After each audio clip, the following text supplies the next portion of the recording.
Hi again, Tropics fans, and welcome to the latest and newest edition of Tropics Weekly here on your YouTube channel. Great to have you along on Facebook as well as we take a quick look back at a great night of soccer despite the weather out at Lake Myrtle last Saturday when the Florida Tropics, presented by Bond Clinic, defeated Winterhaven United in the first ever Polk County UPSL showdown. A miserable night of weather, but great soccer on the field. And we'll talk about it with Corey Mills, the center mid for the Tropics, who has played such a key role for the outdoor side in the last two UPSL seasons, of course, including that championship of 2019, and also played what was kind of an unheralded and unnoticed, at least to the fans, role in the indoor team this past winter and their great success, and we'll talk a little bit with Corey about that as well. But let's go back first, Corey, to Saturday night.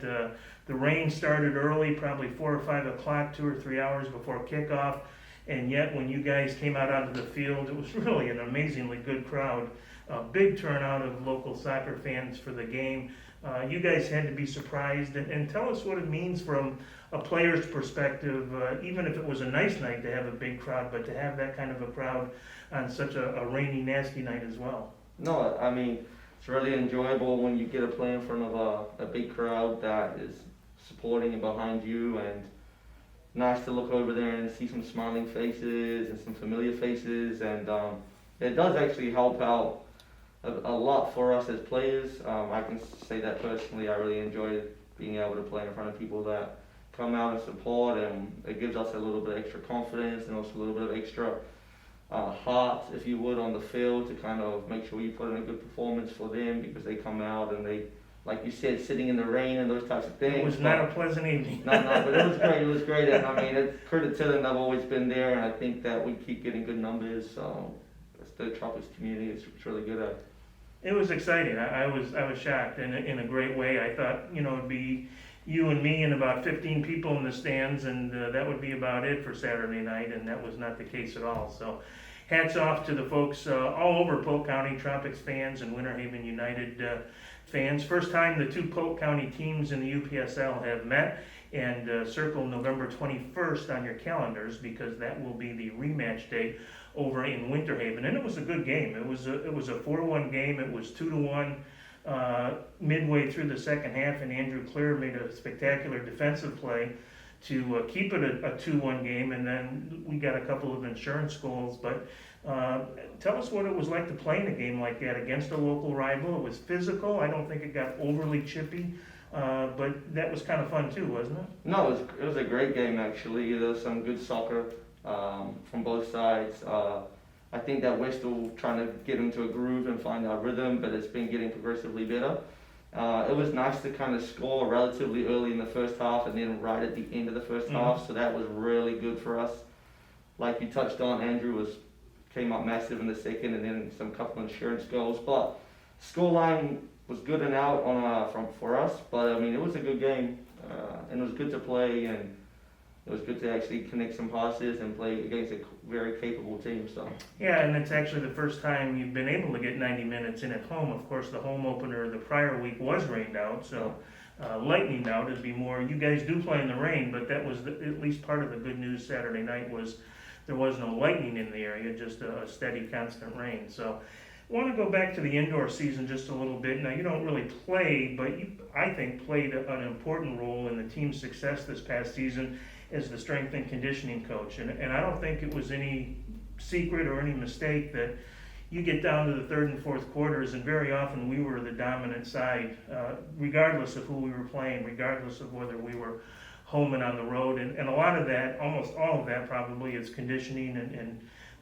what shape the guys are in. So take us back to the indoor season and maybe your philosophy and how you help train guys to play the indoor game, how it might be different than training for the outdoor season, and some of the reasons that the team had that kind of success. yeah, definitely. So as the strength and conditioning coach, I work very closely with the head coach, Coach Clay Roberts. Him and I are always in constant communication about how we want to program and what the types of workloads I want to work with the guys on. Indoors slightly different than outdoors. Right. A lot of short bursts. It's you have to be very resilient. It's a very, very physical game. But I think credit to the guys, we had a long, grueling preseason, which put us in a good position for the entirety of the season. And then throughout the bulk of the season, it wasn't about improving, it was about maintaining and recovering, and the guys would be able to play on the weekend, even back to back, show up on Monday, a little battered, a little bruised, but I think a little bit better off than most teams, so we were able to be constantly fresh. So it was really, really good working with them at such a high level, and having them in the weight room, having them on the conditioning on the floor, improving their stamina, those types of things. So. Well, it certainly paid off, and as I said, it was very noticeable. Very often later in games when the Tropics would maybe have a smaller lead and then really just put the gas pedal down and stretch that out into a big result. So congratulations to you guys for all your efforts in that. We know you are always about being in good shape and the physical aspects of the game. So this summer had to be a little difficult for you in this pandemic in terms of training and keeping in that kind of shape. Tell us how you went about trying to do that this summer without really any organized kind of formal activities with the team. Okay, yeah, so I consider myself a pretty active person, and in my profession being strength and conditioning, I want to practice what I preach, so I always thought I don't want to let myself go. Actually, I ended up doing a lot more long distance runs than I typically have over the past 1 to 2 years, because there wasn't always an access to a gym.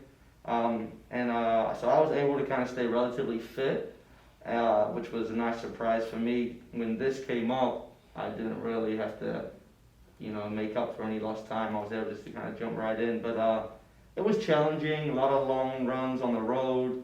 I had access to a gym, which, you can get a lot done. And just with my expertise and my knowledge, even at home, I was able to get some really good conditioning, strength, injury prevention type workouts in myself, and I actually even gave them to some of the guys to perform as well, so that whether we had indoor, outdoor, or whatever, just be able to stay healthy and keep things ticking over. Nice. So that you actually did have a program, at least a little bit, for yourself and some of the guys to. Yeah, there's a little bit of structure. Yeah, that was good. That is good. Good to know, and we'll look forward to seeing that when the Tropics start their 5th indoor season in the Major Arena Soccer League this winter down at the RP Funding Center. But lots of soccer between now and then, outdoors at Lake Myrtle Sports Complex, and a really big one coming up this Sunday. Pretty early showdown for first place in the UPSL Florida West Division, as a new team, at least new in name, Dragon City, out of Sarasota comes to town. But you were telling us before we started taping here that when your days with the Kickers over in St. Petersburg, Sarasota was always one of the big rivals and one of the teams to beat, certainly when they showed up on your schedule. So you're expecting, I would assume, nothing less this Sunday, because the Dragons, like the Tropics, are out of the gates 2-0. No, I think that the quality in the teams this season has been, very high. Been better, each game is going to be a good game, and they're coming off a few good results, and so are we. So we're looking forward to it. It's early in the season, but we have high expectations, and we set goals as a group early on the season. So we want to go out there and perform, and if we do what's required, like we expect, then that's what we do. That's what we try and do each and every week. So no extra pressure though that it's for first place this early on, and you've won now 20 games in a row as a team. I don't think so, because I think that we played in some big matches together over the past 12 months. So this is, I don't want to just say it's just another match, because each match is important, but we've played in some big games. So personally for me, I'm just excited to be able to play the game at home in front of a great crowd on a great surface. So I'm looking forward to it. Well, it should be a lot of fun, and the kickoff will be 6 o'clock, the Tropics on Sunday. The Tropics are home now for the next 3 straight Sundays, October 11th, 18th, and 25th. So your chance to get some Tropics soccer fix, if you will, in the month of October, before the club will hit the road for most of its games in November. But 3 straight 6 o'clock starts out at Lake Myrtle Sports Complex in Auburndale, and that all begins this coming Sunday against Dragon City FC. So we hope to see you out there, a battle for first place, an early season divisional battle for first place. Of course, both clubs will play a total of 12 regular season games through early December before heading into the postseason and the UPSL playoffs. But we'll have plenty of time to talk about that in the coming weeks. So Corey, thank you so much for joining us on Tropics Weekly this week. It's been a lot of fun watching you guys continue to play top-level soccer and continue to draw fans to Lake Myrtle. And we know as the season continues and hopefully the win streak continues, that support and that fun will just continue to grow. So we hope to see you out at Lake Myrtle any of the next 3 Sundays. All of the next 3 Sundays would be great. Remember, admission is free. Parking is $10 for single vehicle drivers or single driver vehicles rather, and $20 for multiple occupant vehicles. So, load up the van, load up the VW Bug, load up the sedan, cram as many people as you can in. For $20, they get to watch some very high quality soccer here in Polk County. And as we said, Sunday it will be a battle for first place in the division. And if you can't make it out, we understand. You can always catch the live stream of the games on the Tropics YouTube channel, so just search for that, and we'll be live out at Lake Myrtle Sunday at 6 o'clock. That'll do it for this edition of Tropics Weekly. We thank, as always, our primary sponsor, Bond Clinic, more than 70 years now in Polk County. Their walk-in care facility now open here in Lakeland on South Edgewood Drive, so many, many thanks to Bond Clinic and everything they do for the soccer community here in Lakeland and Polk County. Until next time, have a great week, everybody.